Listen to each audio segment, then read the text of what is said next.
Hello, welcome to another video. This week we are making my characters on The Sims, because why not? My current work in progress is a sci-fi action adventure with a little bit of romance, so I wanted to show you the 4 characters in the story that make up the main group. Honestly, I have a feeling it's going to be a little disastrous because they're so specific in my brain, and I don't know if I'm going to be able to make them as specific as I want them to be. Why? Why does she look so bad? This sucks. I'm starting to wonder why I did this to myself. Oh, that is not right. No. Ugh, there we go. No! Oh, that's awful. We'll see.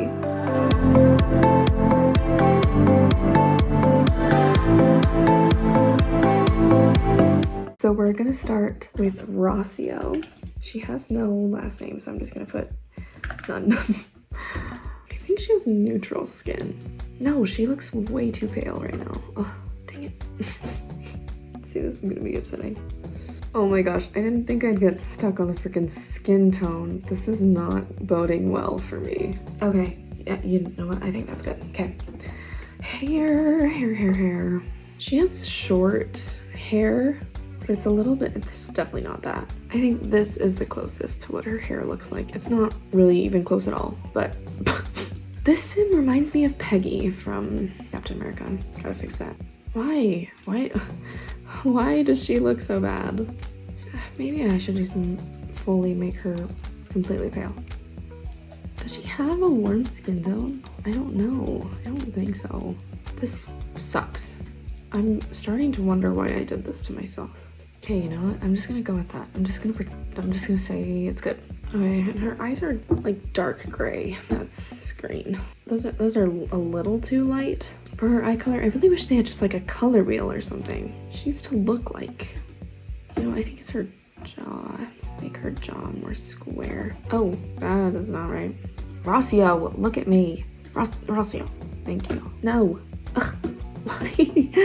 Why? Yeah, this is really not very fun right now. She looks too nice. Why is her face so soft? See guys, I told you, this was basically a video of me torturing myself. I hope it's fun for you to watch, because I don't know that I am having a good time. It's her face that's really messing me up. Her face needs to be, oh, there it is, longer and thinner. Okay, while I do this, I'm gonna answer some questions. So the first one is, what is the hardest scene or like kind of a scene for you to write? For me, the toughest scenes to write are always like the ones that are just like nothing's really going on. Even though most scenes have something going on, but like for me, like scenes where like my character is sitting in a room or just like talking to other people. It's just hard. Like I really like the scenes where there's a lot happening and there's a lot of action and stuff going on like in the background at least, or you know, like I struggle a lot also with like just writing realistic fiction, because when you're writing like sci-fi and fantasy and stuff, the action and the adventure part of it kind of is already in there, but with like contemporary and realistic fiction, it's harder. You rely a lot more on inner conflict, and so that's tougher for me because it just feels like there's less momentum. Like you have to really put more into creating that momentum, and that is always difficult for me. She's smiling too much. She's got like a real case of RBF, so this is like frustrating. Why is her skin so yellow? I'm back to her skin. The way that I had it looks like jaundiced. I don't know how to make it look better. Rocio, what the hell is your skin color? Please. Oh, that actually looks really good. It just doesn't look great up close to me. The next question is, what is your favorite like self-care practice around writing? What helps you write more or better? I think honestly, this isn't like really self-care, but definitely listening to music, like creating playlists for my books and my characters, and then listening to them helps me jump right into the world and into their brains, and that helps a lot. I think I'm gonna stop trying to fix her mouth.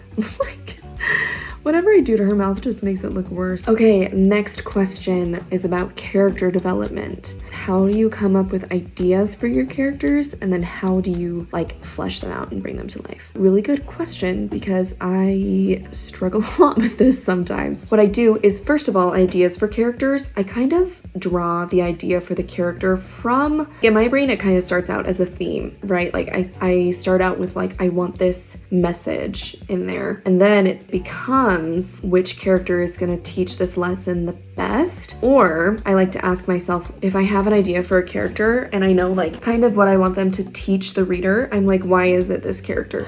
Why is this character the one in the story? What about them makes them special and worth following? Or what about them makes them just the most authentic? What about them makes them the person that the reader will relate to? For Rossio, it's definitely like what she's been through, that people are going to relate to that. They're going to root for her. She's kind of an anti-hero, so they're not going to like relate to her and root for her because they agree with her, but my goal is to make her someone that you can feel for and understand, despite like all of the stuff that you will disagree with that she does. All right, something about her still feels weird. Probably because she's just like, this isn't exactly what she looks like in my brain. But I do think this is close enough that we can move on. So I'm gonna go ahead and put her personality in here. Let's see, deviance. She doesn't want to be a famous criminal, but she kind of is. So I'm gonna put that in there. She is active. She's a loner. And I would say, you know what? I'm gonna fix the skin one more time.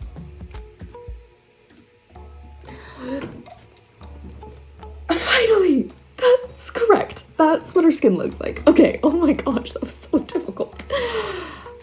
And then I'm gonna say that she is hot-headed. Okay, so there's Rossio. Now we're gonna move on to Enzo. Enzo's last name is Florentino. So cute. I love it. Question: how do you name and develop your characters? So names are hard for me. I'm very particular about names, and the reason is I need them to really communicate. I'm big on meaning, so I have to find something that really fits their role in the story, how they feel as a character, what they do. I can't really rest until I find a name that does fit. I don't want to change his face. I just want to change his face shape. I don't like want to pick a brand new face because that will be overwhelming. Okay, never mind. I guess it's not overwhelming. So yeah, I just really start with like meaning and what the character, like their vibes, what they feel like to me. Where did the hair go that was just barely on his head? So yeah, that's where I start with naming characters. And then as for developing like characters and appearance, I go off vibe for that as well.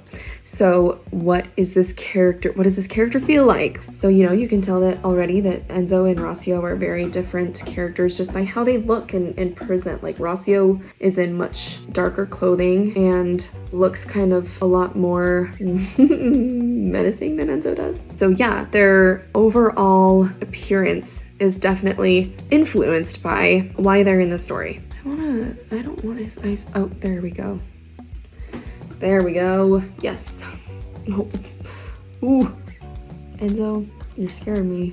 All right, there's Enzo's face. Let's go on to clothes because Enzo, you look like a hot mess. So a little bit about Enzo. He is a mama's boy. He's very attached to his mom. He's a gardener and landscaper. So that's his job, is to landscape and develop people's gardens and yards. He is very kind. His Enneagram type, I would definitely say, is either a 2 or a 9. And it's interesting because Rossio's Enneagram is 8. And so Enneagram wise, Rossio is my Enneagram type, but Enzo is my MBTI type, which is ENFP.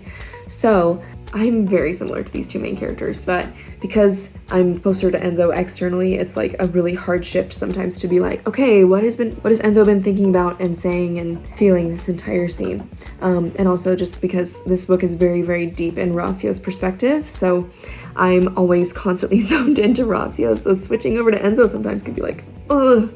Okay, Enzo time. Can't make his pants the right color, so I guess we'll just go with that. Maybe this? I think he's a little too buff right now.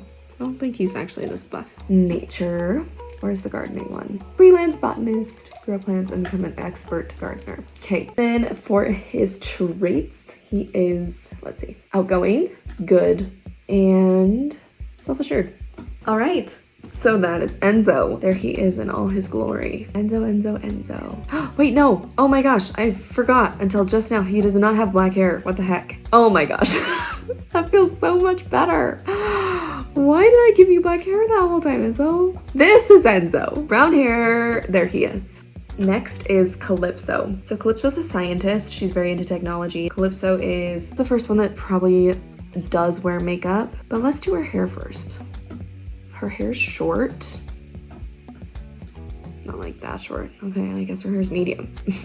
I should get like some custom content or something. Why don't I have custom hair? That's upsetting. Okay, I think this is the closest.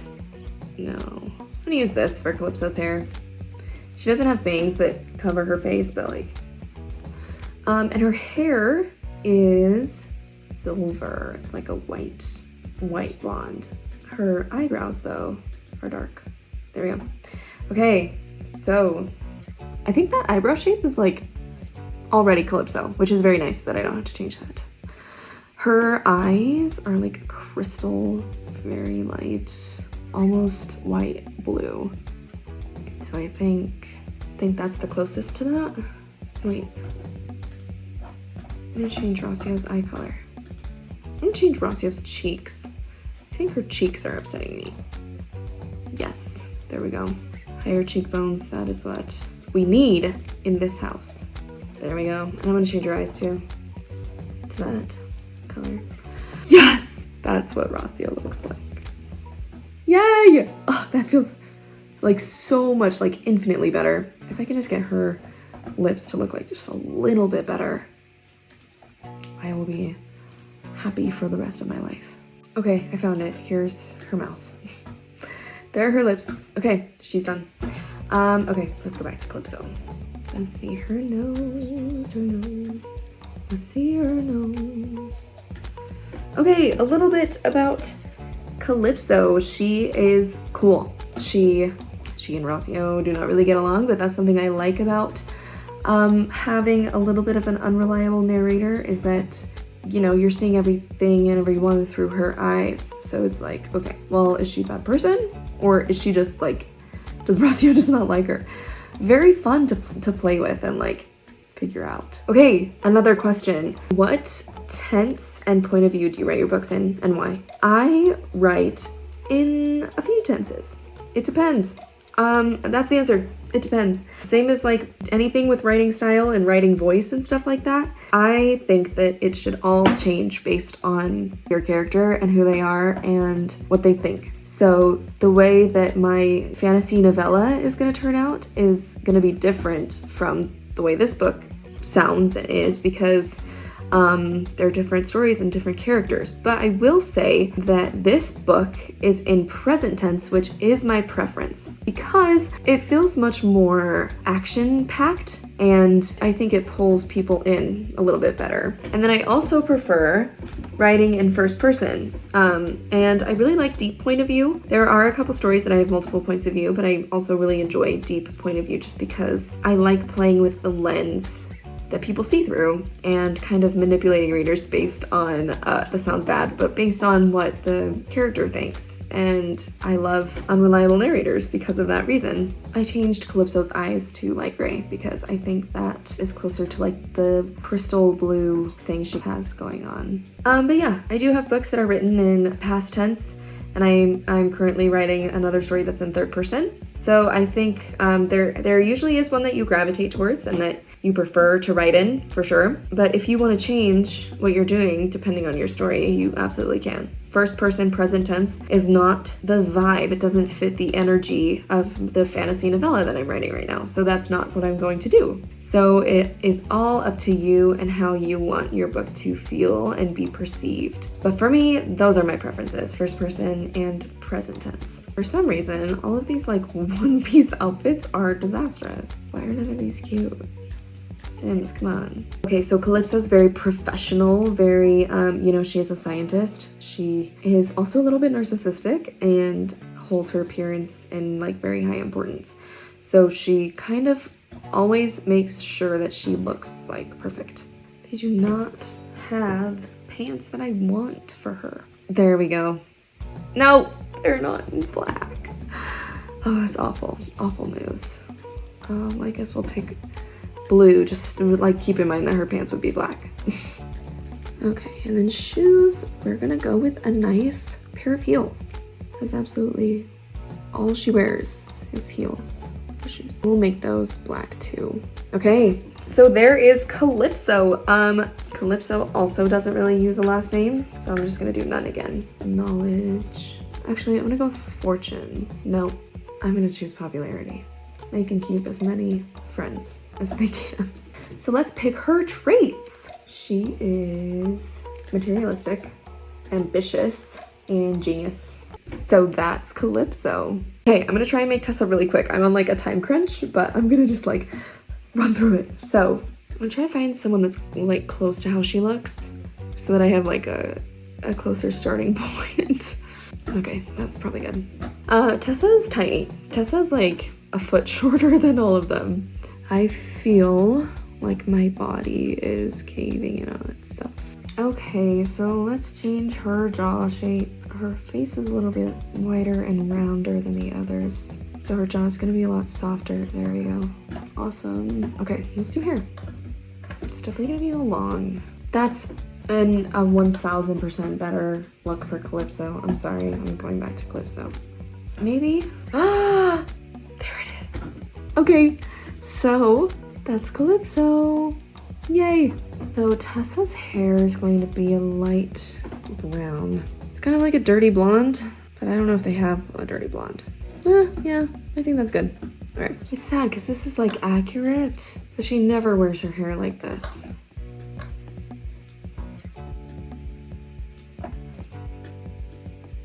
Okay, I'm gonna pick the top bun one. She would never put her hair in a top bun, but for the sake of the thing. Okay, let's do another question. This question says, how many unfinished projects do you have in the works right now? Too many.